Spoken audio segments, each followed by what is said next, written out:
Everyone, welcome to my channel Learning Math with Shelly. In today's session, I am going to solve a few questions from the Cambridge International AS Level Past Paper 2023. This is the current year paper, May-June. So I'm gonna solve, let's say, 3 to 4 questions in this one video. So I will be solving the questions describing each step, and you can go through these questions. They will get you a better idea in case if somebody has to retake the exam. So the very first question is, solve the equation 4 sine theta plus tangent theta is equal to 0 and theta is given between 0 to 120. Now here the most important thing is this domain.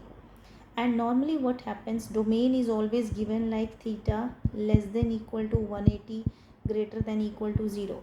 Angles can be anything, but this less than equal to signs, sometimes they are given less than equal to, greater than equal to, sometimes it is less than. So in this question, this is very important that they have given less than. I will tell you why this point is important in this particular question and why this simple question has been given. Now see, the question is 4 sine theta plus tangent theta is equal to 0. So as we know, whenever we have to solve a trig equations, we have to convert the whole equation into one trigonometric ratio. Here we have 4 sine theta. So I would be writing it 4 sine theta plus this tangent theta I will be converting into sine theta divided by cos theta form, because there is nothing else we can do here other than converting tan to sine and cos. Now after this, the benefit is we can take sine theta common now. See, here we have two trigonometric ratios, here also still we have two trigonometric ratios, but here now I am able to take this sine theta common. So once I take this sine theta common, I will be left with 4 plus 1 over cos theta equal to 0. This implies either sine theta will be 0 or 4 plus 1 over cos theta will be 0. Now this sine theta is 0. Normally this happens, sine theta is 0. It happens when theta is 0 degrees, then theta is 180 degrees or 360 degree. But as per our question, our domain is up to it is from 0 to 180, so this is not possible. Even these two values are not possible because the domain is not including 0 and 180. And how I come to know that there are these three values, you can get from the graph also. This is the sine graph, this is 0 degree, this is 180, and this is 360 degree. If this is a sine graph, sine theta, and this is our theta, so these are the three values. But here our domain doesn't include any of these points, so this is not going to give any kind of solution. Now the remaining part which is left over is we have to deal with second part of the question, which is 4 plus 1 over cos theta is equal to 0, which means 1 over cos theta is equals to negative 4, or if I want, we can do cross multiplication. So I will be getting negative cos 4 cos theta is equals to 1, or cos theta is equals to negative 1/4. Now here cos theta is negative 1/4, and we have the solution domain from 0 to 180, but these both are not including. So we have anything between 0 and 180 will be our answer. Now means I can take an answer between these two quadrants. Now the question is, cos theta is having a negative value. So first of all, I have to see how many solutions I am going to get. Here all trigonometric ratios are positive and cos is negative only in this quadrant. So here what I need to do, I will be finding out that what is the reference angle. If cos theta is just 1/4, then what angle gives you this value? So I will have to find out by this angle value, and if I use the calculator, and I have to use here the inverse operation in order to find out the angle. So we will be finding theta is equals to cos inverse 1/4, and if I find out that value of cos inverse 1/4 quarter. Let me find it out.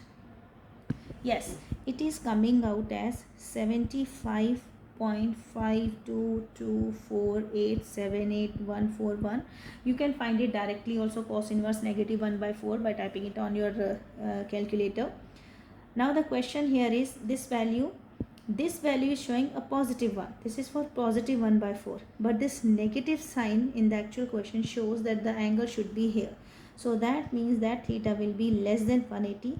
So we have to do 180 minus 75.5224878141, and if I do so, I am going to get an angle which is equals to minus 104.47 dot dot dot. So this will be minus plus, it should come out as plus 104.47 and like that. So if I give my answer up to, let's say, one decimal place, so I can round it like 1.104.5 degrees.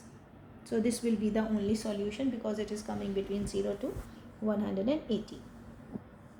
Next question is based on the binomial expansions. So it's written, find the first three terms in the expansion in ascending order of the powers of 2 plus 3x to the power of 4. Now when we have an expression a plus b raised to the power n, so we can write it n0, a to the power of n, b to the power of 0. The second term's powers are increasing, here is 0. Next will be n1, a raised to the power of n minus 1, b to the power 1, plus n2, a to the power of n minus 2, b to the power of 2, and so on, a to the power of 0, b to the power of n, and this is n. Here we have to tell the three terms. So the first term will be, we have the power 4, 0, that, then 2 raised to the power of 4 and 3x raised to the power of 0, which means it is going to be, now 4, 0, if you will evaluate it, it is going to be, we have to write the first three terms of this expansion. So this is the first term, plus the second term will be, we will write all the terms together. The first three terms we have to write together. Then 4, 1, 2 to the power of 3, 3x to the power of 1, plus 4, 2, 2 to the power of 2, and 3x to the power of 2.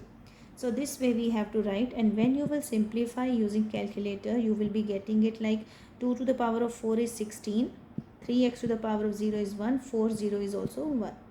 And then we will be getting it like 4, 1, this is 4, this value is 4, times 8 times 3x, plus 4, 2, this is 4 times 3, 12, 12 over, okay. So when you simplify this value, this is 4 factorial. If you use calculator, so it will be 4 times 3 times 2 factorial.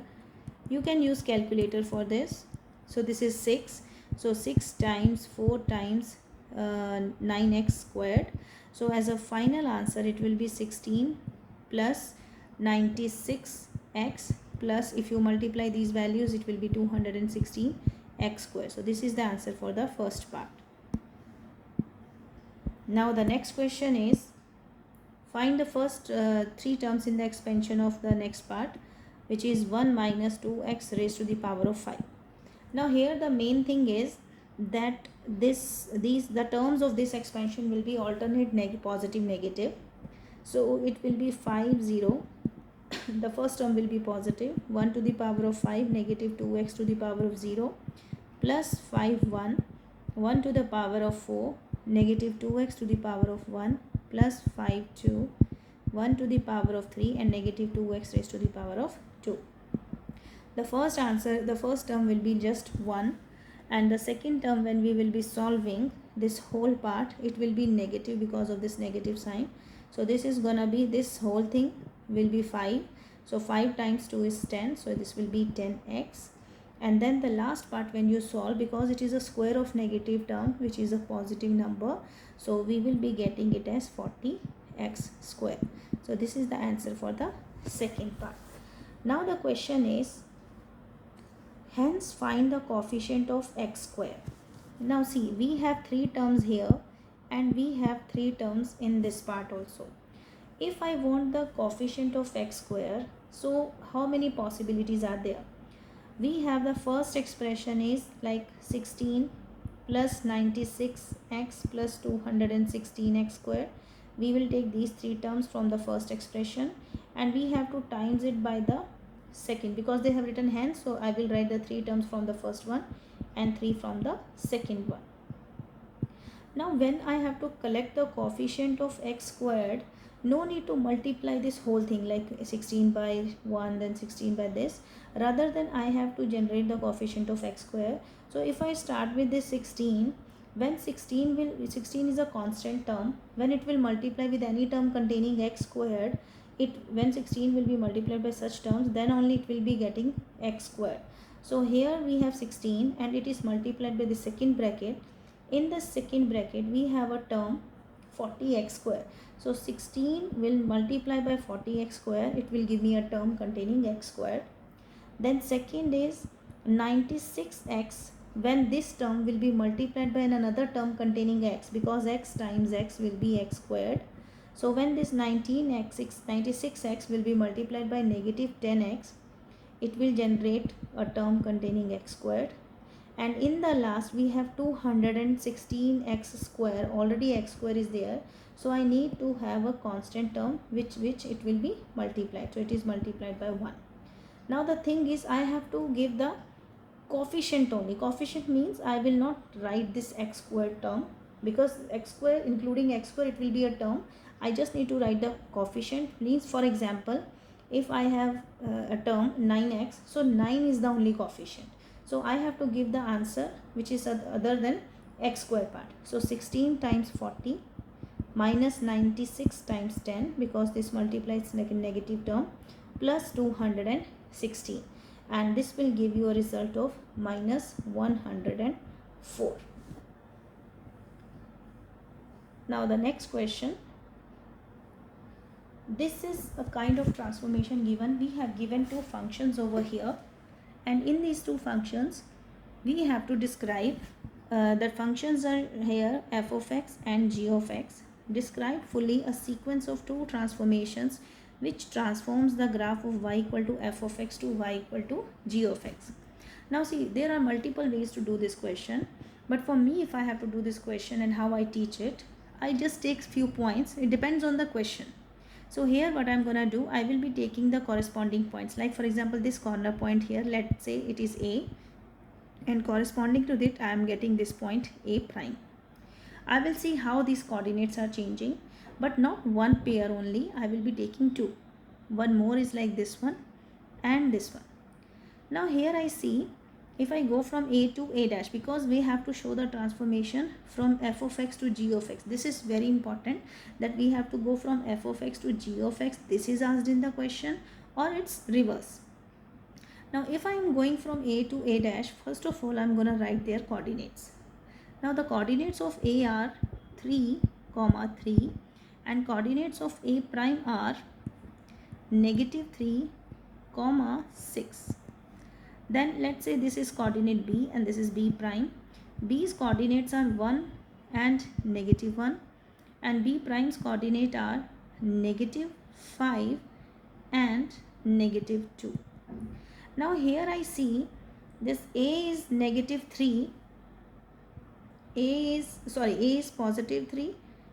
These are the coordinates I am writing as a column vector, and it is going to negative 3 and 6. And then we have B and B prime. Here I have 1 and negative 1, and here I have negative 5 and negative 2. If I look here from 3 to negative 3, it seems like the object has been translated. But let's check this thing. So if I am going from 3 to negative 3, that means what is happening here? It is 1, 2, 3, 4, 5, 6. So I am reaching at this point, at least we come to know that there is a 6 units of translation in the x direction. And let's see, the same thing is happening for B also, because with one point I cannot assure everything. In the second case, we are moving from 1 to negative 5. So this is 1, 2, 3, 4, 5, 6. So B dash point, it has this coordinate of -5. So 6 units of translation in the x direction. So that is true. Then if I look at the y coordinates, here it is from 3 to 6. Here it is from -1 to -2. Definitely if I am going from 3 to 6, if I consider it as a translation, so 3 units of translation in the y direction. But here it is 1 unit down. So that means it is not a translation in the y direction. But if I see 3 only for this one, 3 times 2 is 6 and -1 times 2 is also -2. So what I am doing, in the units, x units, I am adding, which means it is a translation in the x direction. In the x direction by 6 units, and in the y direction it is a stretch. So I will say it's a y direction, it's a vertical stretch by 2 units. It is a vertical stretch by 2 units and a translation of 6 units. So this is the transformation.